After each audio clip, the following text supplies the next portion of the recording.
If you hear footsteps above you, don't go looking. That's what my grandmother always said, but I didn't listen. When my grandmother passed away, the old house became mine. She had lived there her whole life, and it was filled with memories, antiques, and secrets. The house had always been a little unsettling. It creaked, it groaned, and sometimes late at night you could hear faint footsteps above you. Grandma always blamed it on the attic settling, but she warned me again and again to never go up there. At first, I respected her wishes. I had enough to deal with, sorting through decades of clutter and deciding what to keep, sell, or donate. But the footsteps became more frequent, more insistent. And then they started happening during the day. The attic door was in the hallway upstairs, just above the staircase. It was an old pull-down ladder type, and every time I walked past, I could feel it looming over me. The house had a way of making you feel like you were being watched, but the attic, it was different. It felt alive. One afternoon, while organizing the living room, I heard the footsteps again. Slow, deliberate, pacing back and forth. I froze, staring up at the ceiling. It was broad daylight. There was no way it could just be the house settling. I decided to investigate. Grabbing a flashlight, I pulled down the ladder. The old wood groaned as it unfolded. A wave of cold air hit me as I climbed up. The attic was dark, filled with old furniture, boxes, and cobwebs. The only light came from a small window, its glass frosted with grime. I scanned the room with my flashlight. Nothing moved, but the feeling of being watched was overwhelming. Among the clutter, I noticed an old wooden trunk, partially hidden under a dusty sheet. It was locked, but the lock was rusted and weak. With a little effort, I broke it open. Inside, I found old photographs, letters, and a journal. The photographs were black and white, depicting my grandmother as a young woman. But something was off. In each photo, there was a figure in the background, a tall, shadowy silhouette. The journal belonged to her, and as I flipped through the pages, one entry caught my eye. March 3rd, 1952. The footsteps are back. They always come after dark, pacing above me. I know what they want, but I can't give it to them. Not again. What did she mean? Not again? I felt a chill run down my spine. As I was putting the journal back, something heavy thudded behind me. I spun around, my flashlight trembling. A chair that had been in the corner was now in the center of the room. I hadn't heard it scrape across the floor, just the thud as it landed. That was enough for one day.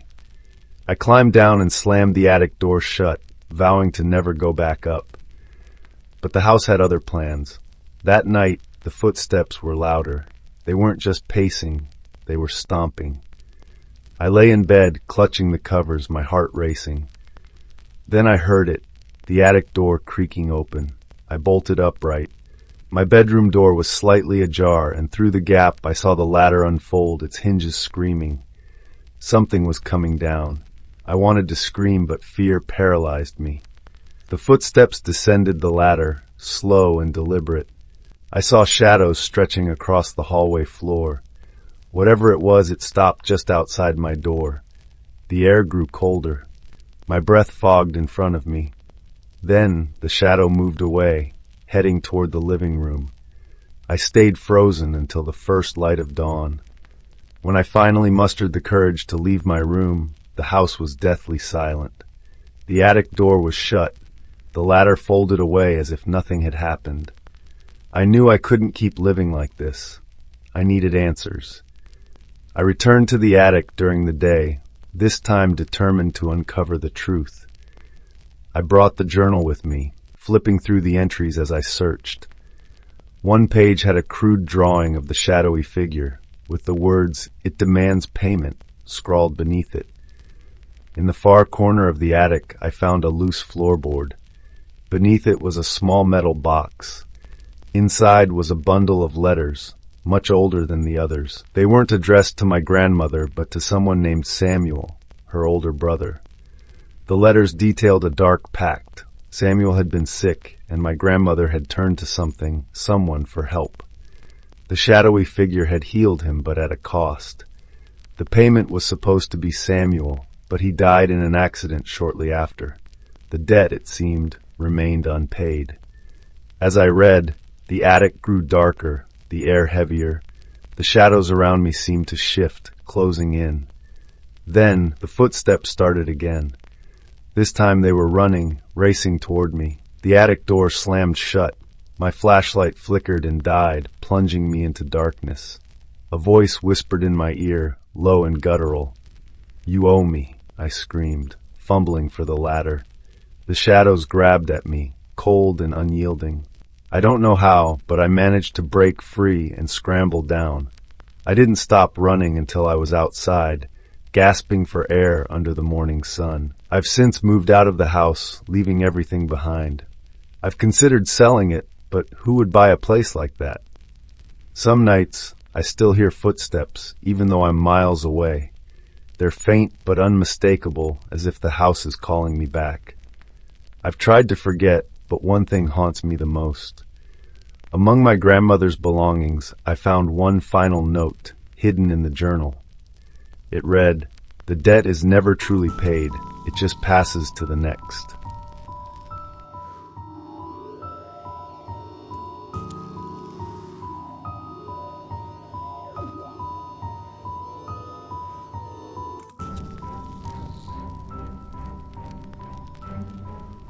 My grandfather's clock stopped the moment he died, but that wasn't the strange part.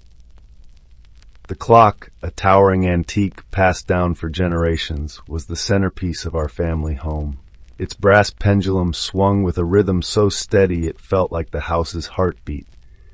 My grandfather was obsessed with it. He would polish its wood every day, wind it precisely at midnight, and whisper to it as if it could hear him. When he passed away, the clock's chime stopped abruptly, mid-stroke. We thought it was poetic, even comforting. But as days turned to weeks, strange things began to happen. The clock would chime at odd times, even though it hadn't been rewound. Midnight, 3 a.m., 4:13 p.m., always random. My mother dismissed it as a mechanical quirk, but I wasn't so sure. One night, I woke to a faint ticking sound outside my bedroom door. I opened it to find the clock standing in the hallway.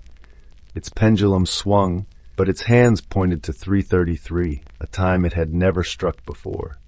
I called out for my parents, but no one came. I returned to my room, locking the door. The ticking grew louder, closer. When I finally peeked out again, the clock was gone. It was back in its usual spot the next morning, but I knew something was wrong. Over the next few weeks, the clock's behavior grew more erratic. The ticking sounded like whispers.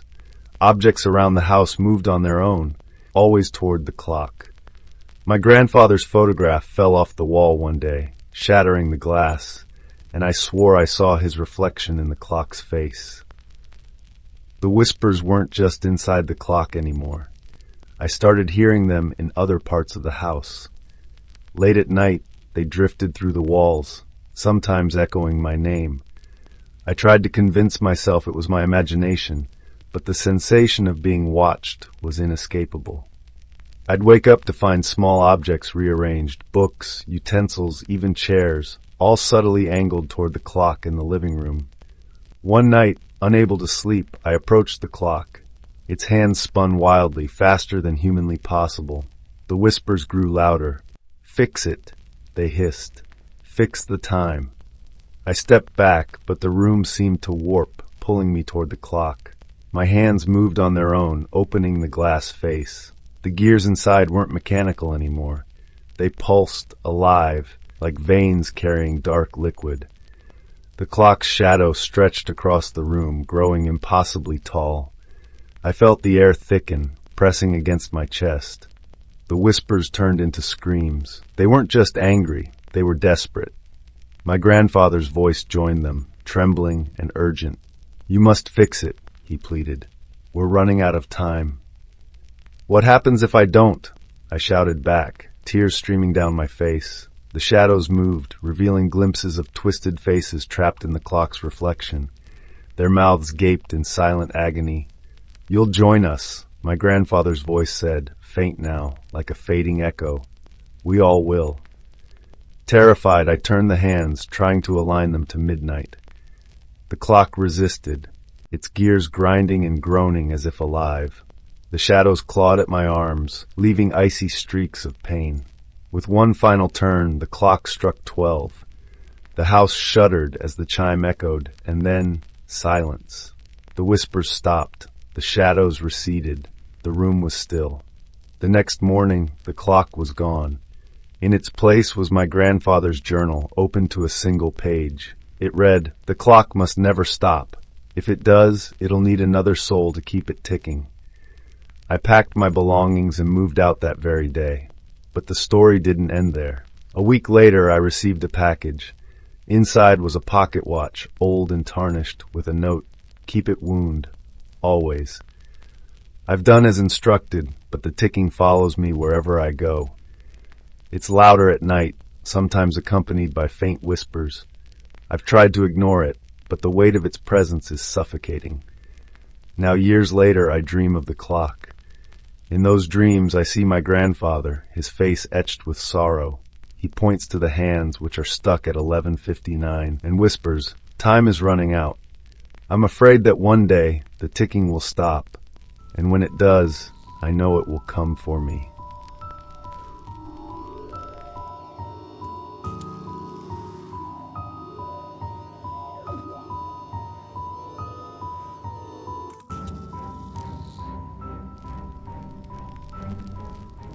There's an old road outside of town, one that winds through a dense forest before vanishing into a patchwork of abandoned farmland.